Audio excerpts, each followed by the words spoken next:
Over the next month, I'm gonna try to survive off of this big monkfish here. We're gonna go through a lot of different dishes. Everything from Japanese, European, Northern European, Southern, some American as well. For this task or challenge, I have gathered or fished up this huge monkfish here. And here comes the meal for the next month, I do suspect.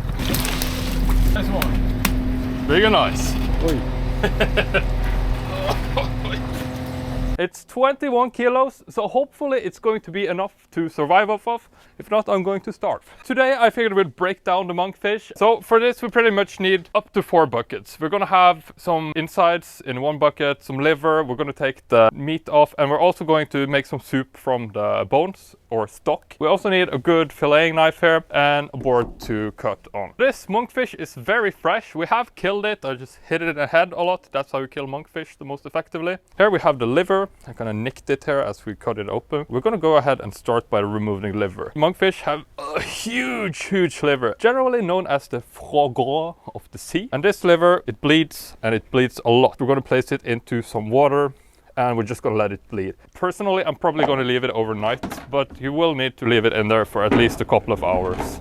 Next, we're gonna go ahead and remove the stomach. So this is where the throat goes in. The monkfish opens its mouth and fills up the stomach here. Thankfully, today I think it's empty, so we won't need to empty that. Simply gonna pull up the entire thing, and we are cutting through it.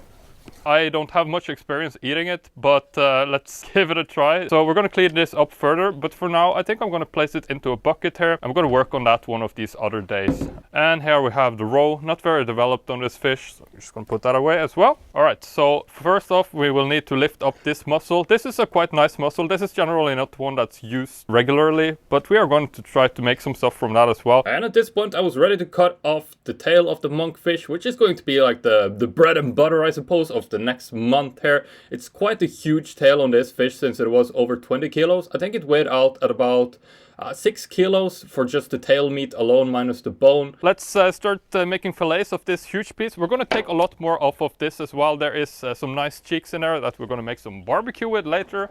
Like I said, this is going to go on for like an entire month. We have a lot of cool stuff in front of us. I'm so excited about this because we're going to use some of the untraditional parts of the fish as well. I'm not too excited about the organs, but there is these small offcuts and stuff that we can test out as well. But for now, let's use the traditional piece here. We're going to cut up the entire tail of the fish here. We will need to cut down along the entire length of the backbone here. So we just go all the way down, like so. And of course, the tighter to the bone you cut, the better. All right, so we have both the fillets here ready. And we're not going to discard of this. What I'm going to do is that I'm simply going to break it in half. And we're going to use this to make stock as well.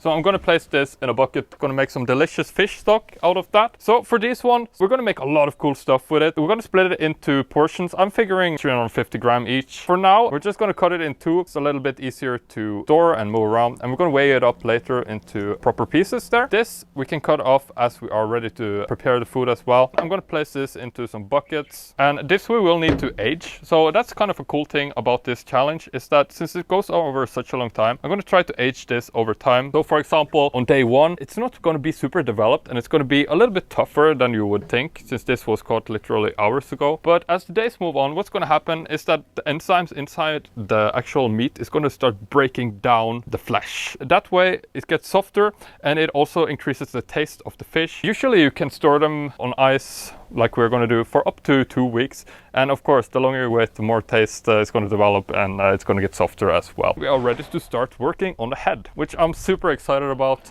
There are some really interesting cuts here that we usually don't take advantage.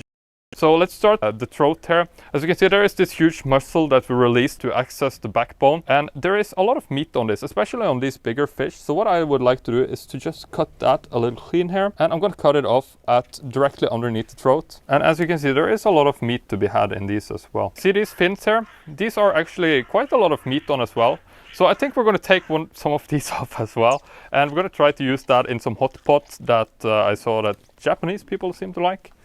So let's cut that off right at the joint. So I'm going to do the same here on the other side as well. Inside here, if we open it up a little bit, you can see there is a lot of meat lining the fish as well, but what we're going to use that for is stock. But if you see here at the bottom where we cut off the tail, there is going to be some extra meat here as well that I'm pretty excited about trying to cook later on. Quite a lot of meat we were able to save here, as you can see. Here we have the heart as well. I'm sure the Japanese would eat this as well. I'm sure we could get some meat out of this section, but I want to use this, the remainder, to cook up some stock here. I'm going to turn the entire fish around like this. Wow. And here we have the special, my favorite, at least, it's going to be the cheek. So the cheeks are a little bit tricky to cut out. We're going to go in underneath the eyes. I've shown you this in the past, I think. A sharp knife, again, is super effective for removing the cheek. You know what? We're actually going to take this skin and we're going to use it. We're going to make some chips with it as well. So that's going to be a fun dinner.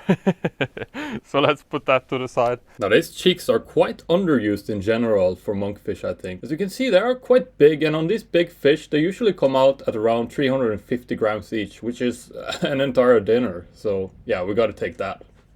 There we go. You can see it's a really nice steak. This is so delicious, and I'm super excited to make some different stuff with this. So we're going to put that with the main cuts in here. So let's do the other side here quickly. And here we have the second cheek as well. The next thing that I want to do here is to cut this thing in half, because it's so big that it's not going to fit in my pots. So let me just do that. Oh yeah. Does monkfish have brains? Yes. Yes. Incredibly enough. Use that for stock. That's going to be the first video that we do next. We're going to make some delicious stock out of the bones. That way we have something that we can work with over the next month, I'm thinking. So let me just go ahead and clean up here and get all this stuff home. And between the ice and storage and all the meat and other cuts, I was barely able to fit it all. Alright, so everything is finally in place on ice here. And we are ready to cook up some soup starting tomorrow. So if you are interested in learning how to cook monkfish, now's the chance to check it out. I'm gonna link it up here once it's done. How to make stock as well as Norwegian monkfish soup. Thanks for watching this one. Subscribe if you haven't yet, and yeah, see you over there.